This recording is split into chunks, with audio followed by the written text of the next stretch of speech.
back. Let's get you some more news from the state. Amma has stuck to her promise to the farmers of 6,000 villages in the state with a reassurance today, announcing that poor families will be given free Jersey cows and goats.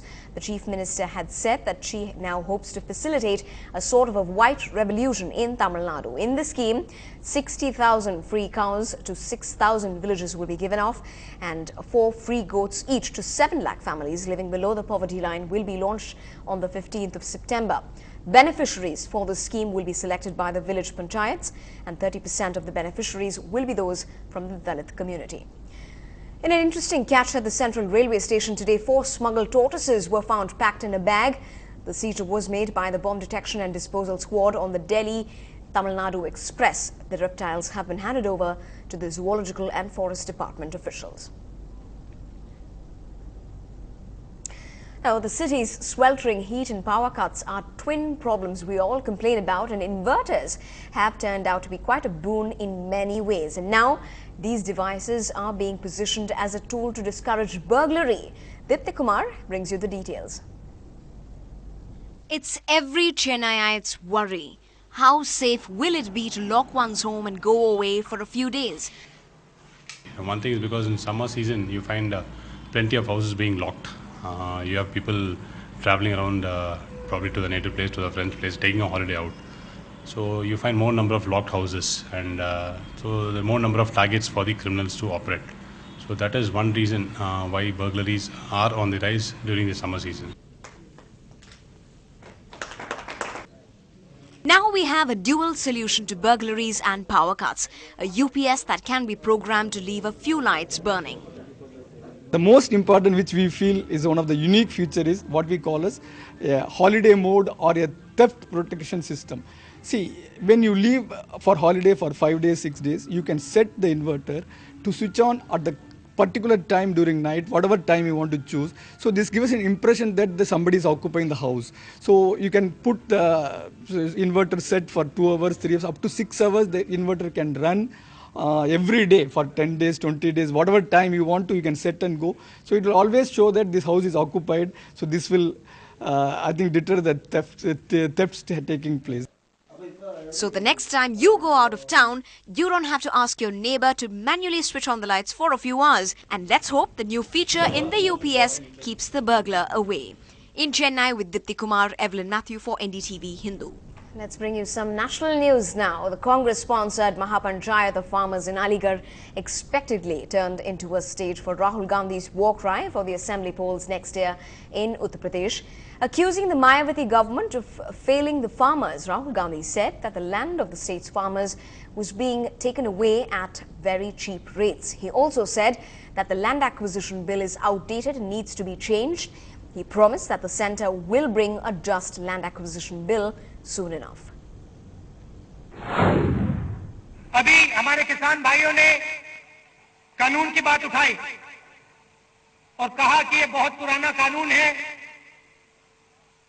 और मुश्किलें इसके कारण आ रही हैं। ये सही बात है कि कानून पुराना है और हमारी पूरी कोशिश होगी कि हम इस कानून को बदलें, लोकसभा में आपको एक ऐसा कानून दें,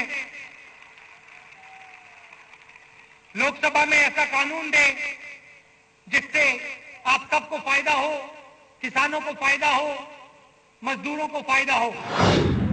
जितना मैंने पिछले 4 दिनों में सीखा है उत्तर प्रदेश के किसानों के बारे में, दिल्ली में मैं ये बात नहीं सीख सकता।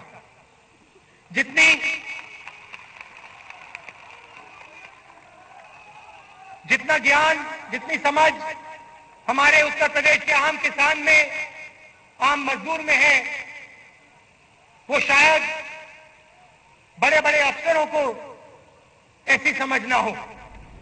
Moving south, Jagan Reddy, son of charismatic Andhra Pradesh leader Y.S. Rajashekhar Reddy and president of YSR Congress, has hit out at the Congress and said that the party is speaking in 2 voices on Telangana and it has failed to keep its own word. He went on to blame the Congress-led central government for the deaths of Telangana youth. అందరి మనోభావాలను పరిగణనలోకి తీసుకుంటూ ఏ ఒక్కరి ప్రయోజనానికి కూడా దెబ్బ తగలకుండా వెంటనే త్వరితగతిన ఒక మంచి నిర్ణయం, ఒక మంచి మార్గం తెలియజెప్పవలసిన బాధ్యత ఈ పూర్తిగా ఈ కేంద్ర ప్రభుత్వానికి మాత్రమే ఉన్నదని చెప్పి నేను ఇవాళ చెప్తున్నా.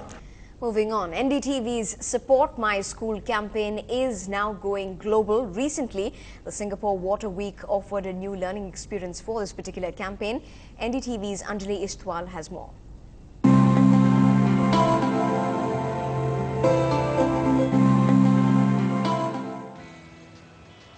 Coca-Cola NDTV Support My School campaign is going international, and for this purpose only, we have come to Singapore International Water Week. Not only is this an amazing opportunity for us to showcase our campaign, but also to interact with like-minded people and get inspired. This is our first step before we actually and truly go global. The thing that's eminent water specialists from across the world at a summit organized jointly by the United Nations and Coca-Cola, and a special mention of Coca-Cola NDTV Support My School campaign that has already benefited 23 government primary schools in India and many school-going children. Well, these international events are there for sharing information and sparking thoughts and ideas amongst participants. And this is a very innovative initiative which could be replicated and emulated in other countries and in other parts of the world. The panelists made a strong point of how underestimated the problem of water is, especially in developing countries. They shared their experiences, giving the Support My School campaign an insight into global issues and solutions. When people start asking some interesting questions, it helps us to strengthen our project even better. All the serious talk ended on a musical note when German singer Rolf Stahlhofen had everyone swaying to his song Water as he performed along with Dupree Strauss, the musical director of Lion King. Yeah, yeah, and love, love, love, love, love is like water,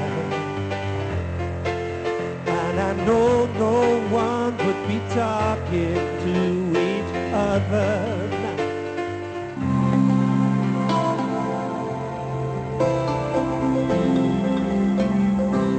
Help keep India's children where they belong in happy, healthy and active schools. Join the NDTV Coca-Cola Support My School campaign. To donate, you can call us or type school and send it to 56388.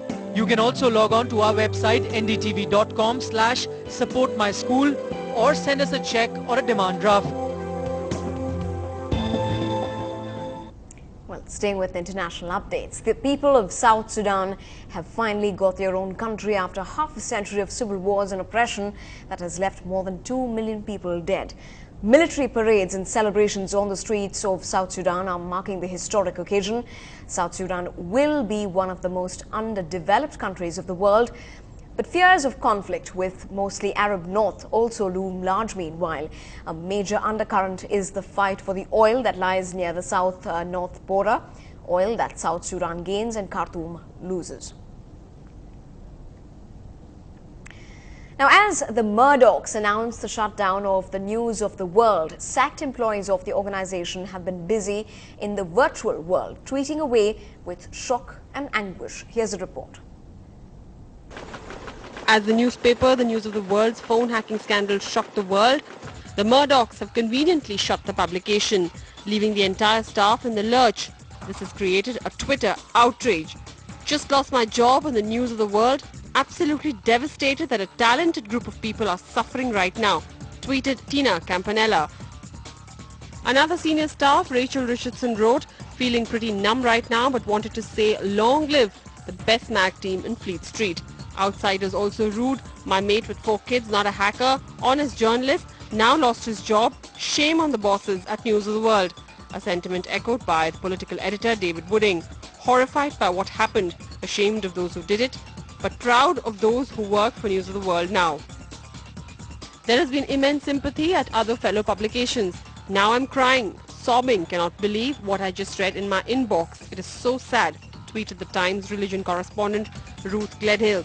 Heartfelt condolences to anyone who's just become unemployed. Very, very sad, wrote India Night. A Sunday Times columnist, Peter Wilby of The Guardian, wrote, Rupert is almost certainly behind the decision to axe the News of the World. Bold, ruthless and imaginative, the decision has his special hallmark.